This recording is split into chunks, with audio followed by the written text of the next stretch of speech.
it's Mrs. Powermore, and today we're going to the circus and we're going to do a drawing that we're going to turn into a little sculpture mobile.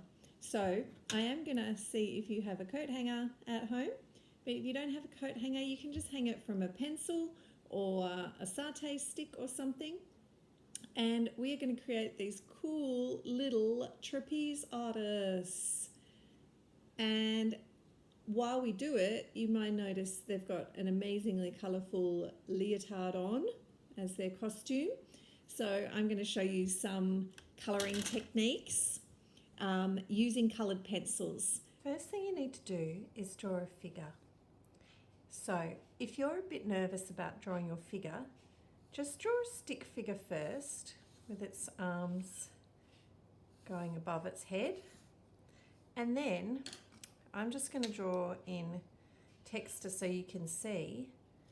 I'm going to outline around the stick figure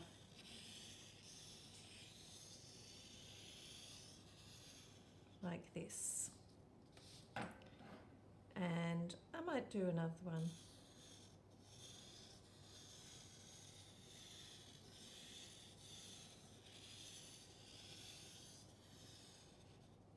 They look a little bit like gingerbread men with their hands up. Help! All right, then you can add your detail on.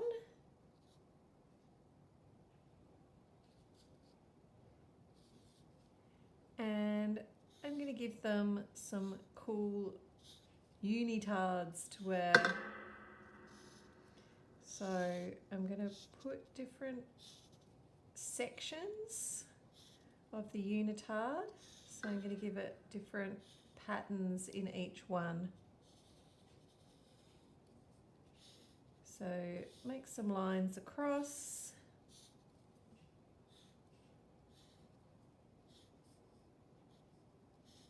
Okay, now with the colouring techniques, everyone thinks they know how to use coloured pencils, but there's actually lots and lots of different things you can use with coloured pencils.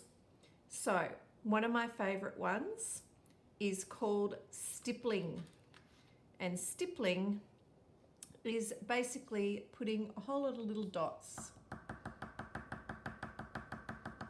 And I always think it sounds a bit like it's raining when you do this. You don't have to do it so hard from up here that you're going to break your pencil. You can keep your pencil quite close. And the great thing is you can do dots far apart, or the closer you put your dots together, the brighter the colour will be. So that is called stippling. Tick. The next one I'm going to do, I'm going to swap colours just to make it look a bit more interesting, is a whole lot of little circles.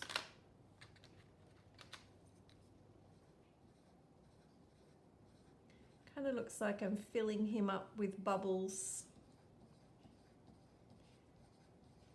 So you can vary the sizes, or you can keep them all the same size. Again, with all colouring in, try and stay inside your lines and make sure you fill right up to the line and fill any white areas. So that is circles. Tick. Next thing I'm going to do, which is kind of fun, is I'm going to choose a different colour, and I'm going to do one called scumbling. Scumbling is just around and around. It's a bit like scribbling, but you're actually doing it in a bit more of a considered way. So you're trying to make your circles going around similar size, keeping within the lines and making sure you are filling up every bit of the white space. And that is called scumbling. That's right. Stippling, tick. Circles, tick. Scumbling, tick. Okay, the next one we're going to do is diagonal lines. Now, if you haven't got coloured pencils, you can actually do this with a grey lead. You don't have to have coloured pencils to do this.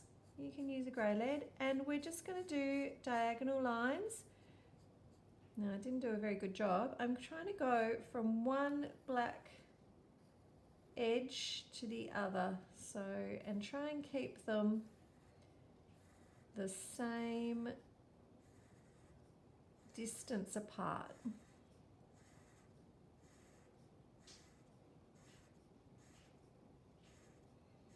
It's a bit like doing stripes, isn't it? So, diagonal lines. Tick. Now, the next one is like this. However, we do it one way.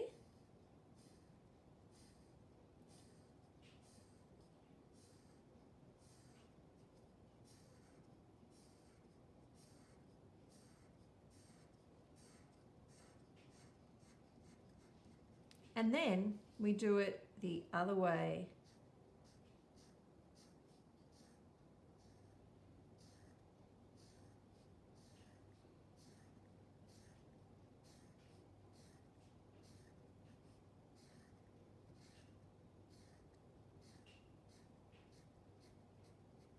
And that is called cross-hatching. Tick. Now you can also do one similar to this, which is checks. We've got stripes. Tick. Checks. Lines going this way and straight across. Checks. Now we have one called layering. So when you colour in one way, staying in the lines, and then you switch direction and colour back over the top, and it will fill in all of the layers or bits of white that you've missed. So just keep going over the same area in a different direction, and you'll get a really bright, colourful, filled in look. So just keep changing direction and layering up your colour. Yeah. And the last one is burnishing. So you actually use your pencil on the side. I like to put my finger out to push, and you push really hard as you colour. So rather than using the tip, you're pushing really hard. You do have to use the layering technique, but it almost goes a little bit thicker and shinier. And it's called burnishing. So this one is called layering, and this one is called burnishing. Lots of new colouring techniques for you to try. Once you've finished, we're cutting out your figure, and you can do another one as well, and then I'll show you what they look like.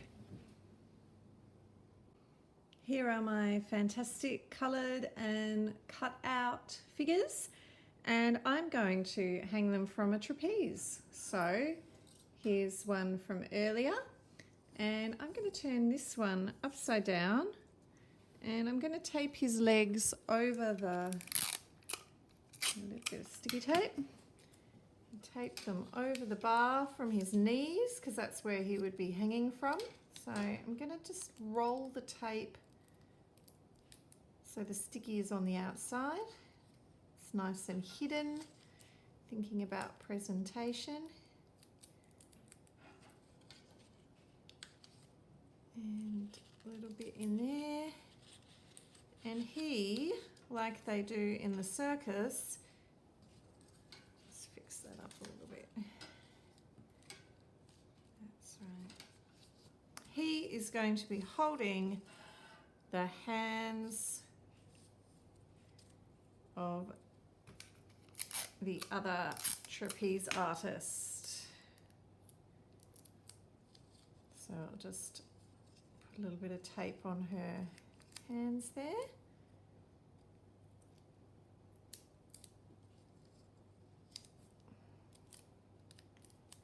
And like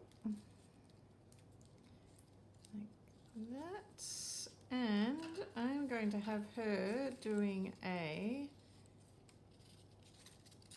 back bend. So I'm going to think about what sort of cool pose. Maybe she could bend her legs back to touch her back while they're doing their acrobatic trapeze act. Maybe she could bend her head back a little bit as she does it. If you can't roll the tape, just tape it neatly at the back. And there we have our trapeze artists. Woo!